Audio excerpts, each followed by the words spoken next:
Los maestros ya regresamos a las escuelas, pero ¿qué hacer? ¿Qué protocolo seguir? Bienvenidas a Senderos Educativos CBM, como siempre un gusto, un placer trabajar con ustedes y para ustedes. El día de hoy estaremos hablando de algunos protocolos de acción aquí en Senderos Educativos CBM. Gracias por suscribirse y empezamos. Pues estos son los protocolos de acción ante el COVID-19. Para el tema específicamente, hay varios protocolos, pero el día de hoy estaremos hablando para grupos de seguimiento académico en los planteles de educación básica. Esta es la estructura del documento, como siempre es nuestra costumbre, tenemos que estructurar para ver a dónde vamos. Tiene una introducción, el número 2 es sobre los grupos de seguimiento académico, las medidas preventivas para evitar la propagación del COVID, antes del inicio de las actividades, que es lo que hay que hacer, las características que tiene que tener el aula donde vamos a recibir esos grupos de seguimiento, cómo debe ser el ingreso al plantel durante la jornada, al finalizar la jornada y en caso de contagio, qué hacer. Bueno, en la introducción habla más o menos de esto. Dice que el objetivo es implementar estrategias que de manera inclusiva y accesible ayuden a los niños, niñas y adolescentes a establecer comunicación con la escuela sin dejar ninguno atrás, para que a través de la autonomía responsable, que esa le corresponde naturalmente, digamos, a cada plantel educativo, a cada CAP, comunidad de aprendizaje en y para la vida, la corresponsabilidad de los actores de cada uno de los integrantes que les menciono de la CAP. Para que se garantice sencillamente el servicio educativo a distancia, se presenta este protocolo para grupos de seguimiento académico en los planteles de educación básica. Pero quiero citar también, voy a salir un poquito, quiero citar este párrafo que me parece interesante de la introducción. Los protocolos fueron hechos para este grupo de seguimiento. Con base en ello y paralelo al ciclo escolar que continúa ejecutándose a distancia, la Secretaría de Educación ha establecido otra opción de acompañamiento del proceso educativo que consiste en ofrecerle al estudiante grupos de seguimiento académico y tienen que ser, fíjense aquí está interesante, de diagnóstico, de retroalimentación y apoyo a la evaluación. Lo anterior, abrir la posibilidad de tener un acercamiento con aquellos alumnos y alumnas con quienes no ha sido posible tener contacto, pero no solamente con los que no ha sido posible tener contacto, sino también los que presentan rezago educativo o que forman parte de un grupo vulnerable. Entonces es importante entender si alguno de los colectivos decide en conjunto en la toma de decisiones dar este grupo de seguimiento académico, no solamente, insisto, en los que no tenemos casi contacto, también a los niños que tienen rezago o también del grupo vulnerable. Continuando con la presentación de los protocolos de acción, ¿cuáles son los grupos de seguimiento?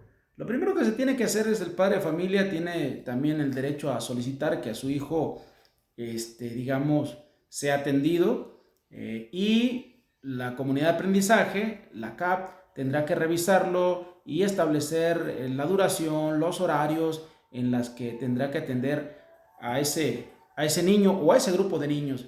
Pero también en casa tienen que hacer todas las medidas, por eso el termómetro, protocolarias para evitar enviar a un niño con ciertas características, que tenga a lo mejor calentura, tos, y en ese caso, pues mejor que se quede en casa.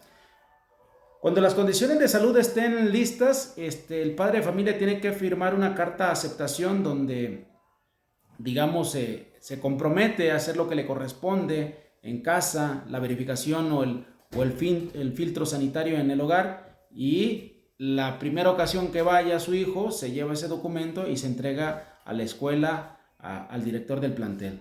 Esa carta de compromiso es muy importante que la tengan a manera de protección como colectivo, como docente. Tenemos también las medidas preventivas para evitar la propagación del COVID-19. Bueno, algunas ya se las saben, otras hay que recordarlas. Es importante también el lavado constante de manos, el gel antibacterial y el uso de cubrebocas. A veces los niños le ponemos un cubrebocas de adultos y aquí lo importante es comprar o que los niños tengan un cubreboca de su medida, porque a veces le hacemos un nudito atrás y el de papá o el de mamá pues nos queda sencillamente pues grande, porque entonces es importante que el cubrebocas utilizarlo, digamos, pues bien. En este caso, bueno, voy a poner el mío, sería más o menos así. Colocarlo bien, que quede así. Y muchas veces los niños le ponemos este cubreboca y no le es útil porque es un cubrebocas bastante grande para ellos. La recomendación es siempre, por ejemplo, cuando estornudan, tendría que hacerlo así, cubriendo en el ángulo del codo, tapar nariz y boca. Y es importante recomendarle siempre a los niños que no se estén tocando la cara, la nariz y la boca. Conservar la sana distancia, 1,5 metros por lo menos, y si se presentaran situaciones de malestar, lo mejor es quedarse en casa. Antes del inicio de las actividades, un punteo de 6 aspectos se debe realizar antes del inicio de actividades y periódicamente la limpieza y la desinfección. Se deben instalar también carteles informativos sobre el reforzamiento de las medidas sanitarias, colocar señalamientos para orientar la circulación de las personas en un solo sentido, verificar permanentemente los baños cuenten con agua y con jabón, comunicar a las familias las medidas que se están tomando y se debe garantizar también que las actividades se lleven a cabo en condiciones adecuadas de ventilación.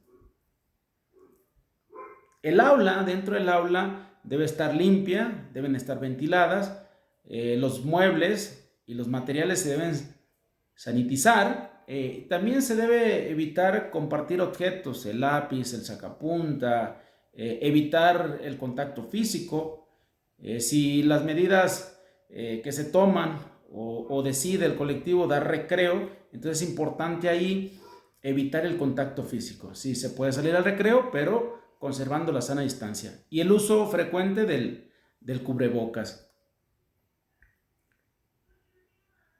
En el ingreso al plantel es importante pues tener el filtro sanitario, el gel, verificar con el termómetro si la persona no trae temperaturas, que use adecuadamente el cubrebocas y bueno, y si estás enfermo, lo más conveniente es que te detengas, ya sea personal directivo, docente o administrativo. Y aquí es importante, por eso el relojito, es considerar que no se puede estar más de la jornada escolar.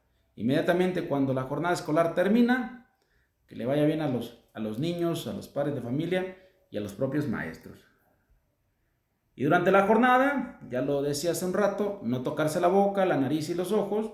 Es obligatorio el uso del cubrebocas, promover acciones de autocuidado y en el caso de las CAP, que lo considere pertinente, dar espacio para el recreo, que también se los mencionaba.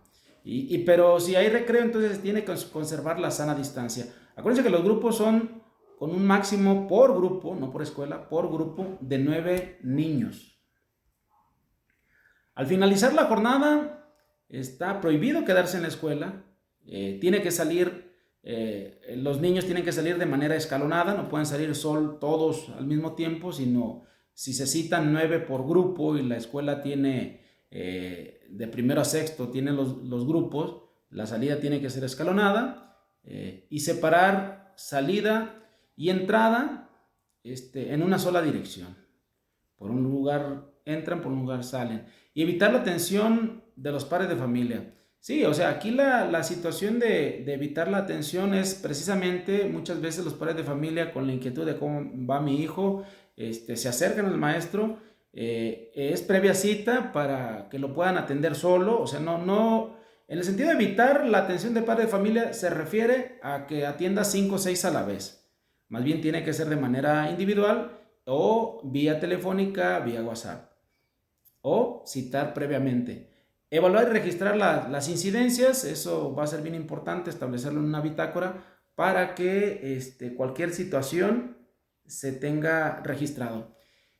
Y bueno, en caso de contagio, si se presenta un caso confirmado del COVID-19, establecer mecanismos de información y se debe realizar las tareas de limpieza y desinfección de las áreas.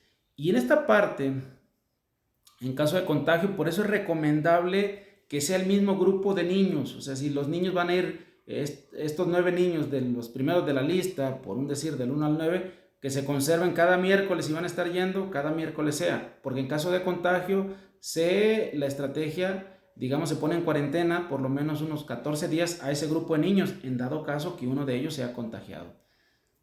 Y no estarle como variando y mezclando porque hay mucho más riesgos.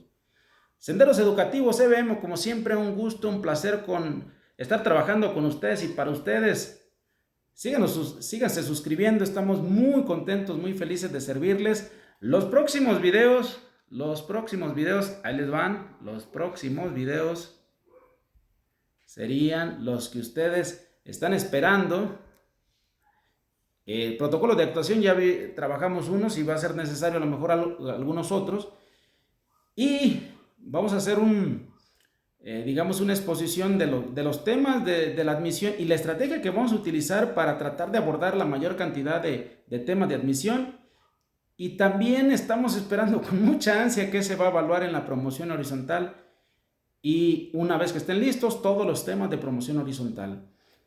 El próximo video que estoy esperando hacer ha tenido una gran respuesta, el tema de los rechazados, ese video, y con mucho gusto estamos orientando porque es la solicitud de alguno de ustedes. Ponerles un ejemplo de las características que tiene que tener el oficio que tiene que entregar a UCICAN. Con mucho gusto lo estaremos trabajando para ustedes para poderlos orientar mejor y también el ticket, el reporte en el propio UCICAN. Ya hice algunos, se los voy a compartir, la ruta por aquellos que no sepan cómo elaborarlo, con mucho gusto los apoyamos. Senderos Educativos EBM, como siempre, un gusto, un placer trabajar con ustedes y para ustedes. Suscríbanse, denle like, porque a nosotros nos motiva para seguir haciendo lo mejor posible las cosas. Que estén muy bien, bonito día.